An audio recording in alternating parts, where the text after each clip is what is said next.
Oui, merci à tous. Merci. Alors on va Bon poursuivre. après-midi. Oui, au revoir à tous. Alors on va poursuivre effectivement sur l'archivage électronique pendant une petite demi-heure et on va aborder ça sous deux angles différents. Celui d'abord de l'éco-responsabilité, et notamment avec Pierre Fuseau qui vient de se connecter, qui est président du groupe CERDA, et puis celui de Vitam et plus particulièrement de Vitam as a Service avec Alice Grippon qui est directrice de la communication et des partenariats chez Programme Vitam au ministère de la Culture. Alors je crois que Alice est là. Puisque je la vois. Ah non, je la vois plus connectée. Alors, elle va réapparaître. Bah déjà, bonjour Pierre, comment ça va? Bonjour Eric, ça va très bien et bonjour à tous. Merci beaucoup pour cette très gentille invitation. Alors voilà Alice qui se connecte et qui nous rejoint. Parfait. Bonjour Alice. Oui, bonjour, j'ai eu une micro-coupure. Bonjour à tous, merci beaucoup. Yes. Vous n'en faites Bonjour, pas depuis ce matin. Moi, je suis coupé sans arrêt, donc vous c'est. m'entendez? Oui, Ouais, oui, c'est bon. Oui, on vous entend. On vous on entend. t'entend très bien. Alors, je Pareil, vous rappelle j'espère que... qu'on, je vous rappelle qu'on a une toute petite trentaine de minutes pour faire le tour de la question, donc et prendre quelques questions si besoin. Donc, si on revient sur l'archivage électronique, alors Pierre, qu'est-ce que tu peux nous en dire alors attends, je vais te partager.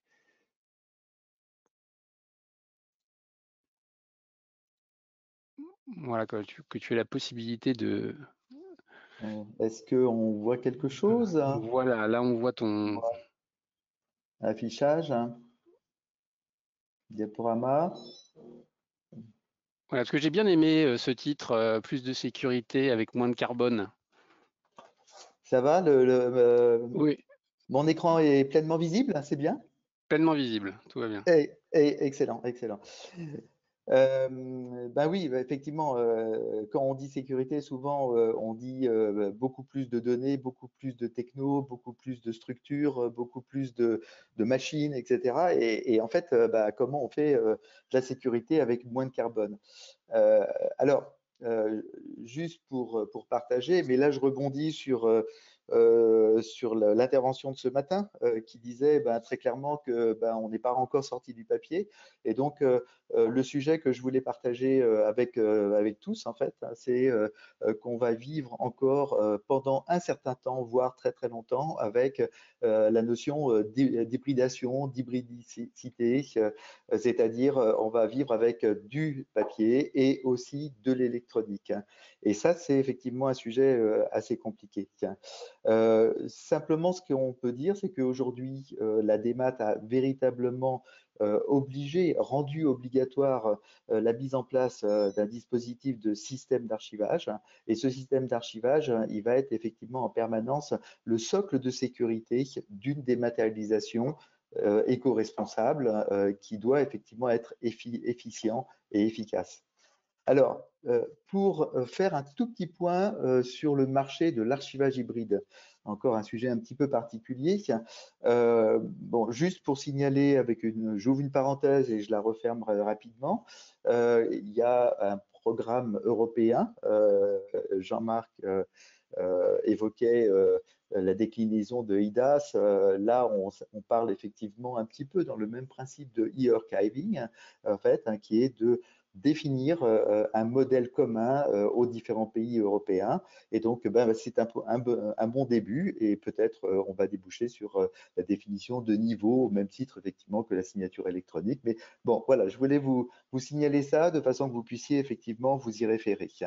Alors, quand on parle d'archivage hybride, eh bien, le premier point qui est absolument essentiel, et là je rebondis sur ce qui a été dit juste précédemment, eh bien, le premier point critique, c'est le référentiel. Donc le référentiel, on a parlé de cycle de vie, donc c'est lui qui va porter le cycle de vie, qui va porter les métadonnées, qui va porter les durées de conservation, les formats obligatoires, le plan de classement, les typologies, etc., et l'organigramme, hein, les personnes autorisées, etc.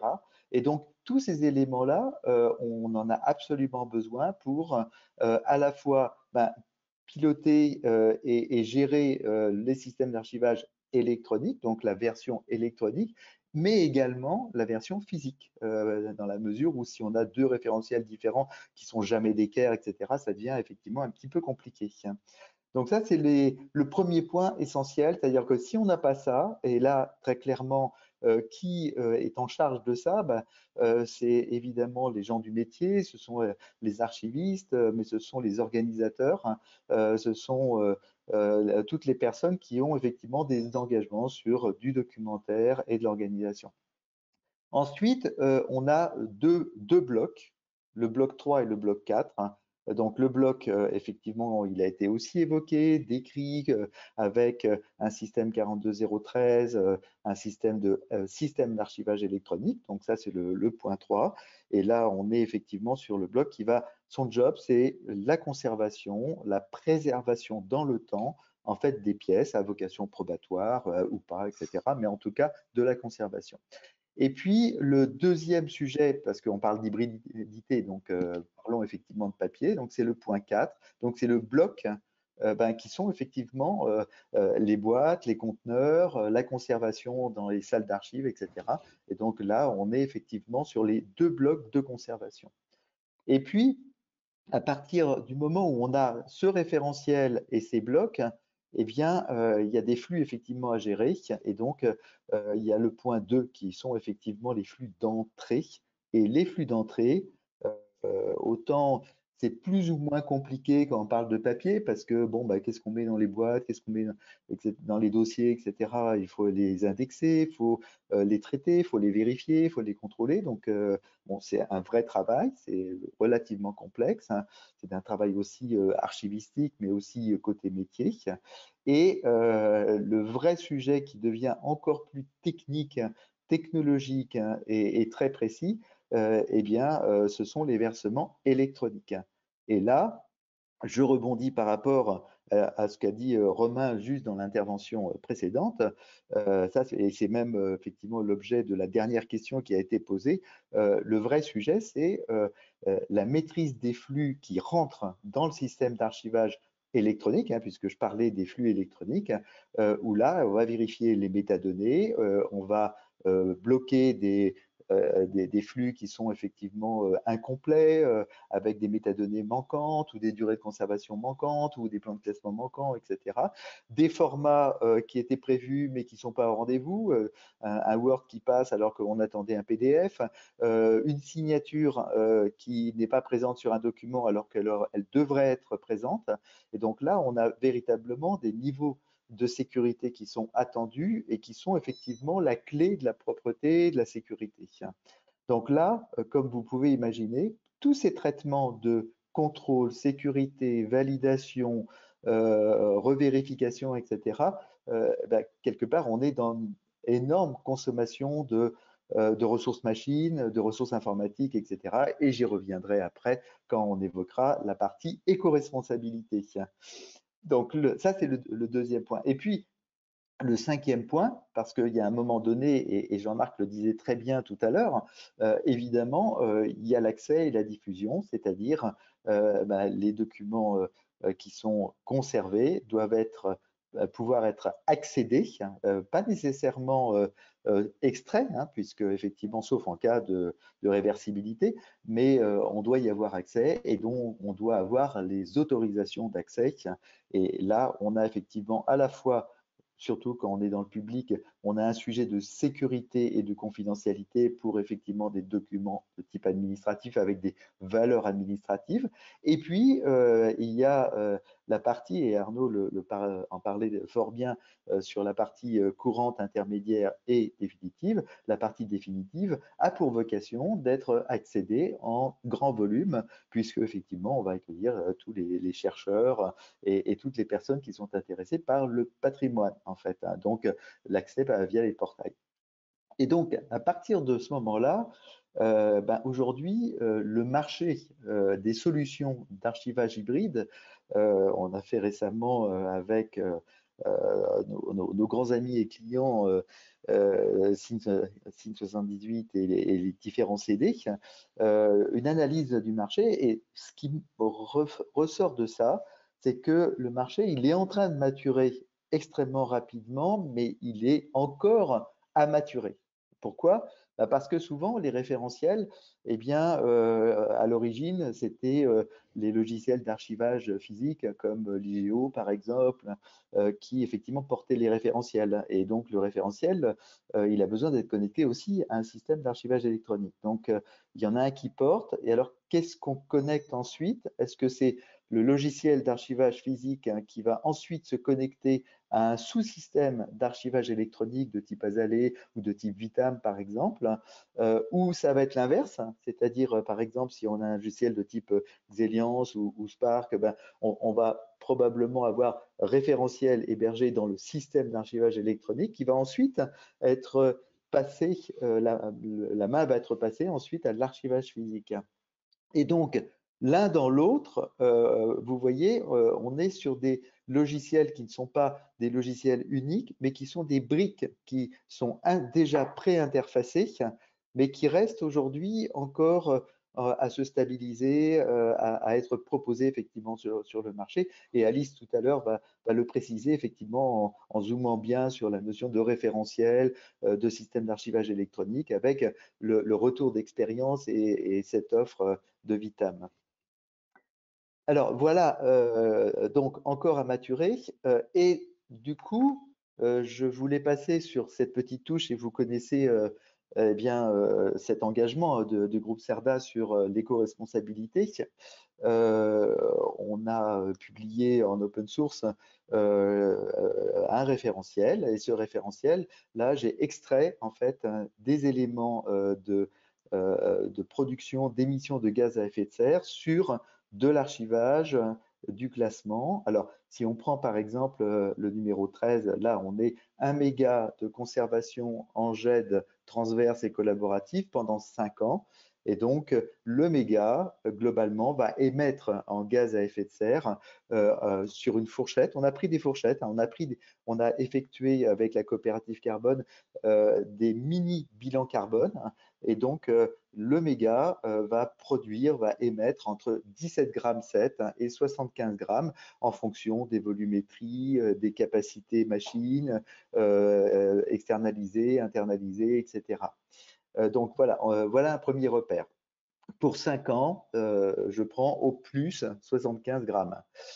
Ensuite, si je prends 1 méga en archivage électronique sur une durée de 10 ans, donc sur un SAE relativement simple, où il n'y a pas nécessairement énormément d'engagement, comme ça a été dit dans la table ronde précédente, on arrive à baisser effectivement le méga, et donc pour 10 ans, hein, puisqu'on est 25 grammes pour 10 ans, entre 3,8 grammes et 25 grammes. Et à côté, sur la droite, il y a 1 méga en archivage électronique sur une durée de 50 ans, cette fois-ci, et donc c'est entre 8 grammes et entre 8 et 100 grammes. Voilà. Et alors, on a fait l'exercice parce que aujourd'hui, de manière tout à fait claire, l'archivage, c'est aussi du papier. Et donc, un bilan carbone, quand on le fait, un mini bilan carbone, quand on le fait sur du papier, évidemment, il faut le faire sur le bâtiment, il faut le faire sur les étagères, mais également, il faut le faire sur, évidemment, sur la partie, le papier à l'intérieur, en fait. Et donc, on se retrouve effectivement avec 3 kg à 9 kg, voire de 9 kg à 23 kg. Du coup, l'archivage papier est beaucoup plus émetteur, hein, que l'archivage électronique. Hein. Si on prend effectivement un calcul, on est sur l'équivalent d'un conteneur en électronique à 32 grammes par an, si on veut comparer avec par rapport au papier qui est à 440 grammes par an. Alors, juste en termes de message, c'est-à-dire que nécessairement, dès qu'il y a un système d'archivage, il y a énormément de consommation et de production avec l'activation et le fonctionnement des machines et des réseaux et des datas et des traitements, etc.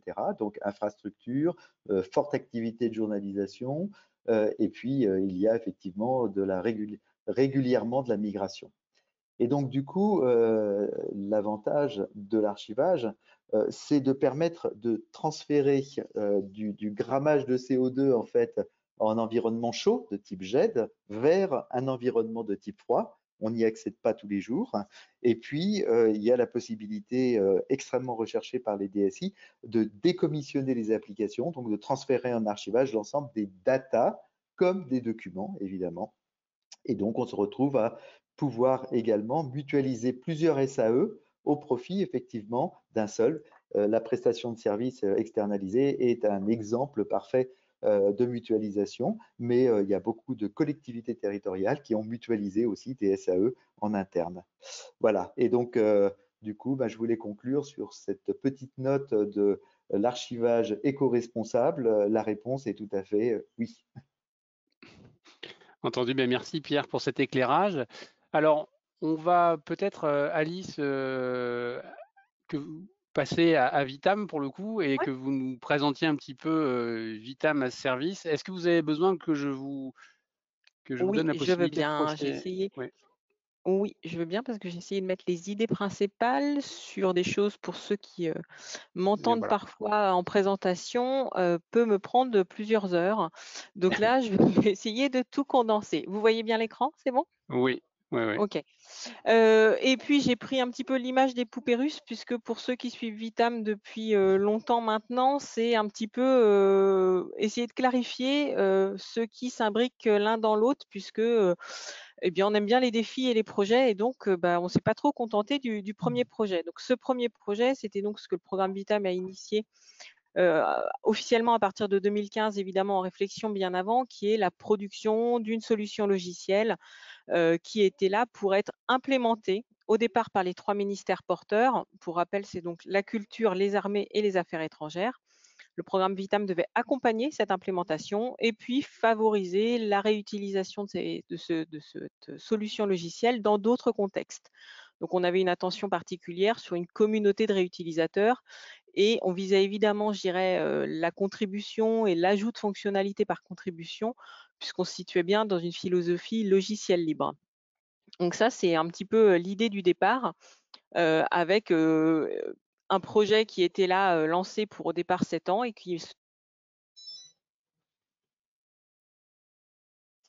Je Ah, n'entends plus. oui, moi non plus. Moi non plus. Ali? Alors, oui, je suis revenue ou Alice, pas? oui. Ah ouais, oui, tu es Oui, revenu. Ouais, bon, Tu es revenu. j'espère que ça va. Tu es reparti.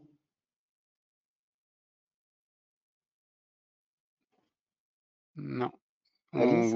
on vous entend pas. Mais c'est peut-être un problème de casque, non? Ah non. Bon, là, Elle va revenir. on a toujours les slides. Oui, Et oui, et là, moi, je peux pas faire quoi que ce soit, malheureusement. non, non, non. En attendant, s'il y a quelques petites questions, je peux Eh, rebondir le cas échéant, hein, si eh bien, pour c'est bon. l'instant, écoute, il y en a pas. D'accord. Là, je vous entends, donc ça doit être bon. Oui, là, c'est bon. Voilà, je suis Oui, désolée. Bon, et ben, ça va me voilà. permettre de gagner en efficacité. Je vais directement passer aux actualités pour essayer de comprendre un petit peu sur quoi on travaille maintenant, puisque donc on est bien toujours sur l'amélioration du code proposé de ce logiciel. La version 5 de Vitam a été proposée il y a quelques semaines. On y ajoute maintenant des fonctionnalités soit demandées par les utilisateurs, soit qui correspondent aussi à des envies qu'on a et qui là se rapprochent de ce que Pierre pouvait indiquer au niveau par exemple de l'approche économique et écologique des SAE ou avec cette fonctionnalité par exemple sur l'offre froide de stockage en mode offre froide, c'est-à-dire sur bande, ce qui pour plein de raisons est finalement très avantageux. C'est une fonctionnalité qui nous tenait à cœur d'être ajoutée et qui de toute façon correspondait aussi à un besoin d'utilisateur. Et donc, on a maintenant 7 organisations en production, que ce soit des ministères ou des opérateurs, puisque par exemple la CNAM est en production avec une plateforme basée sur Vitam. Évidemment, je dirais Xeliance également, la société Xeliance qui a fait le choix de Vitam, mais également Vitam accessible en service, dont je reparle juste après. Et donc, on est bien sur les caractéristiques indiquées dans la slide, c'est-à-dire bien un logiciel libre qui est mis à disposition de tous vu les enjeux en termes humains, financiers et techniques que cela doit mobiliser, on est bien sur des projets avec des volumétries importantes. Alors, slide suivante, si ça veut bien. Voilà. Pour Vitam accessible en service, on est sur un projet plus récent qui répond à un besoin d'autres ministères qui devaient évidemment avoir des solutions pour l'archivage intermédiaire. Ils ont donc souhaité lancer un projet qui correspond aussi bien à l'archivage intermédiaire car de l'archivage également définitif. C'est-à-dire que le besoin premier était l'archivage intermédiaire, mais on est bien sur les deux périmètres, enfin les trois, archivage courant, intermédiaire et définitif. Ces ministères, au départ, à l'origine du projet, ce sont les ministères de la transition écologique, de la culture et les ministères sociaux.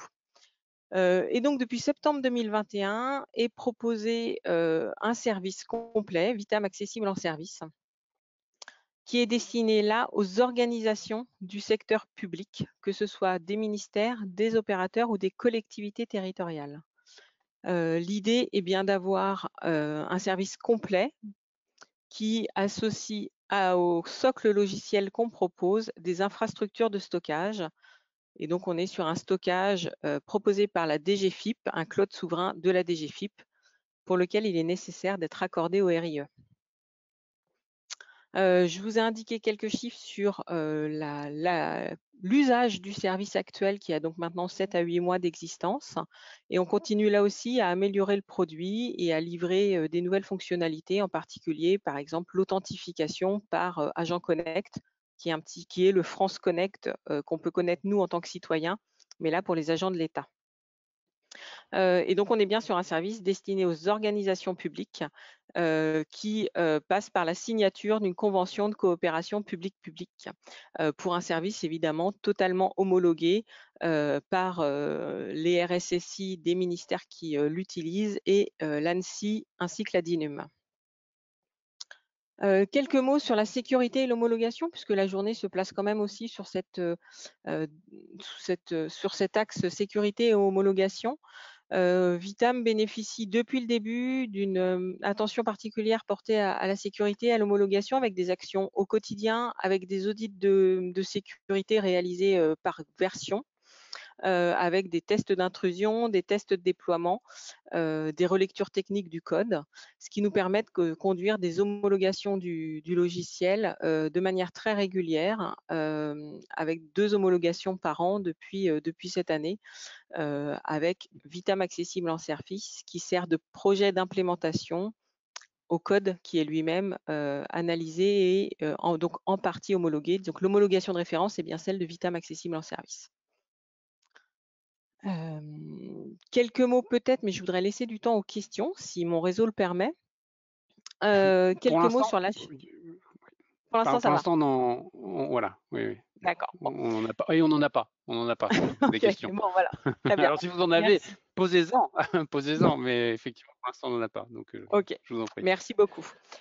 Pour l'architecture de Vitam accessible en service, puisque on a pu aussi avoir une présence, enfin, c'était indiqué aussi un petit peu comme ça, et puis c'est vrai que c'est la dernière actualité. On est bien sur une architecture de Vitam, c'est-à-dire le socle logiciel Vitam, le code de Vitam, qui est repris dans cette instance, dans cette plateforme Vitam accessible en service, avec 2 sites évidemment de stockage et une réplication du code sur 2 sites pour évidemment assurer tout ce qui est sécurité et en cas de besoin, plan de continuité d'activité et plan de reprise d'activité. Avec un service qui permet d'avoir une exploitation mutualisée et centralisée en cas de faille logicielle, de travaux de sécurité ou de travaux de mise à jour. C'est évidemment ce qui apporte un petit peu de confort aux utilisateurs. L'intérêt évidemment aussi d'une plateforme mutualisée comme Vitam accessible en service, c'est bien d'avoir quelque chose qui est totalement scalable et puis qui bénéficie, mais là comme tout Vitam, d'un système microservice, c'est-à-dire qu'on peut tout à fait après remplacer un composant par un autre au fur et à mesure des actualités techniques de l'informatique. Et puis quelques mots sur un des derniers gros projets et qui rejoint particulièrement ce que Pierre pouvait indiquer tout à l'heure sur la maturité du marché, puisqu'on a bien sur une brique de SAE un produit bien mature maintenant avec la solution logicielle Vitam. Mais on est bien conscient que les autres autres cercles qu'il mentionnait étaient évidemment aussi importants pour les archivistes. Alors, les référentiels, je pourrais revenir dessus, mais globalement, les référentiels de format, de service agent, de durée de conservation sont gérés dans Vitam, mais au niveau de leur cycle de vie à eux, c'est-à-dire de leur existence à eux, évidemment qu'il y a d'autres outils pour cela et que l'idée est pour l'instant plutôt d'avoir un Vitam qui permet d'importer, exporter, de modifier ces entrées de référentiels, mais sans pour autant avoir une gestion fine du cycle de vie même d'un référentiel. Sur la partie versement, on voit bien que ça reste un enjeu majeur pour la profession et donc Vitam a choisi de s'engager sur une facilitation de ces versements, une facilitation de la collecte d'archives. Ce qui restait important, c'était que, et difficile le plus souvent, très chronophage, c'était la préparation des paquets d'archives selon le standard attendu pour garantir cette interopérabilité, ce standard étant le CEDA. Et cette préparation du CEDA en format CEDA des paquets d'archives revient le plus souvent aux archivistes, alors même que dans l'univers papier, on était quand même plutôt sur une préparation de la collecte en main dans la main avec les services versants. Là, peu de services versants sont confrontés directement au CEDA et donc on perdait un petit peu ce lien entre archivistes et services versants. On perdait aussi tout l'intérêt d'un service versant dans la contextualisation d'un versement et d'une collecte. Donc on s'est appuyé sur un POC, un projet qu'on a appelé CEDACOR et qui maintenant rentre et repris dans un projet qu'on appelle module de collecte qui vise à fournir un module à nos interfaces, à nos écrans, qui va faciliter aussi bien le versement d'archives bureautiques, c'est-à-dire qu'un service versant ait une interface pour proposer un versement, le qualifier, le contextualiser, dialoguer avec l'archiviste avant d'accepter ou non ce versement. Donc ça, c'est pour la partie facilitation de la collecte d'archives bureautiques avec cette préparation CEDA qui sera donc transparente, mais également la partie facilitation de la collecte d'archives applicatives, de connexion de flux avec la proposition d'un connecteur générique qui va évidemment s'interfacer avec un système d'information métier pour lequel il restera des actions à mener en termes de mapping des données, de qualification des données à archiver, mais qui permettra là aussi de diminuer la charge du système d'information versant pour le ramener sur ce module de collecte, donc cette collecte par flux, de manière à ce que là aussi, cette transformation CEDA, ce mapping des données vers un SAE Vitam soit facilité. Donc c'est pour ça que c'est un petit peu, je disais, les poupées russes, puisque ce sont des projets imbriqués les uns dans les autres, qui nous tiennent à cœur, qui nous engagent énormément, qui nous permettent là de répondre aux besoins des utilisateurs et d'améliorer au fur et à mesure cette offre qui peut donc aussi bien convenir à des projets d'ampleur avec cette implémentation proposée du socle logiciel Vitam que à des projets qui finalement ont dans des contextes ou plus limités ou avec des moyens plus limités et dans un contexte d'archivage public intérêt à réfléchir au moins ou nous interroger si nécessaire sur Vitam accessible en service. Je vois que le temps est écoulé. Le temps est écoulé, mais alors je sais que justement, Pascal tient à son temps, donc je vais éviter de prendre. oui, alors juste on Pas a, plus que j'ai ça, trois hein. questions. Alors juste avant de vous libérer tous les deux, en 1 minute, Alice, 3 questions. La première, c'est la contractualisation, elle se fait comment? La deuxième, quand vous parlez de gros volume, c'est quoi comme gros volume? C'est de quel ordre de grandeur? Et la dernière, est-ce que la question de l'éco-responsabilité a-t-elle été aussi prise en compte dans le développement de ce moteur? D'accord. Alors, la contractualisation pour Vitam, socle logiciel Vitam, il n'y a pas de contractualisation. Le code est à disposition. C'est du code logiciel libre à disposition sur GitHub.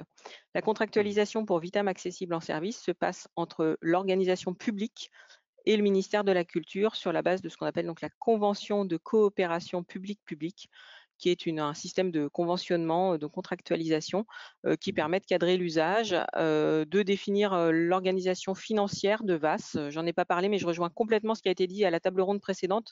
Le coût d'un tel service ne repose pas sur le téraoctet de données à conserver.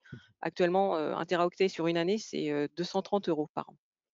pour nous, par exemple. Donc, c'est absolument pas là-dessus que repose le prix, mais bien sur les machines qu'il y a derrière et les composants, la technicité à mettre en œuvre pour prendre en charge un versement qui, au moment de son versement, c'est 32 opérations qui sont effectuées en termes d'horodatage, de prise d'empreinte, de validation, d'indexation, d'enregistrement, de journalisation. Et ces 32 empreintes font des composants enfin, ces 32 étapes de prise en charge d'un versement, faut que l'outil, la plateforme soit paramétrée pour ça. Donc, c'est vraiment pas l'hébergement en tant que tel qui fait le poids d'un tel système. Voilà. Sur la partie gros volume, la différence entre un Vitam et un VAS, je dirais, si on s'appuie sur les volumes, je dirais que pour une plateforme qui vise le milliard d'objets à 3-4 ans, c'est évidemment pas Vitam accessible en service. C'est un projet d'implémentation en propre. C'est aussi selon le type de flux, c'est-à-dire que les gros volumes se définissent aussi par alors le nombre d'objets qu'ils seront visés, c'est-à-dire que si c'est quelques milliers, quelques centaines de milliers, on est bien d'accord que ça peut aller. C'est vraiment quand on vise 1 milliard d'objets en quelques années où c'est compliqué. On a, pour vous donner une information, un utilisateur qui, en 8 semaines, a 8 millions d'archives. Eh bien là, c'est pas Vitam accessible en service, c'est un Vitam implémenté dans sa structure, avec son infrastructure évidemment. Et puis, c'est s'ils ont une équipe d'exploitation dédiée. Et je finis juste, et je suis sûre que Pascal m'en voudra pas, sur les co-responsabilités. Au déploiement, on essaye, et au développement, lors de la phase de construction, on essaye au maximum de l'avoir, cette notion d'éco-responsabilité, mais on est face quand même à une génération de développeurs qui n'a pas connu ces temps de traitement très longs quand il fallait mettre en œuvre un nouveau développement et attendre le redéploiement d'une infrastructure. Donc, c'est vrai qu'on estime que nous, on consomme un peu trop. Disons qu'on essaye d'inculquer cette philosophie, mais on l'a peu.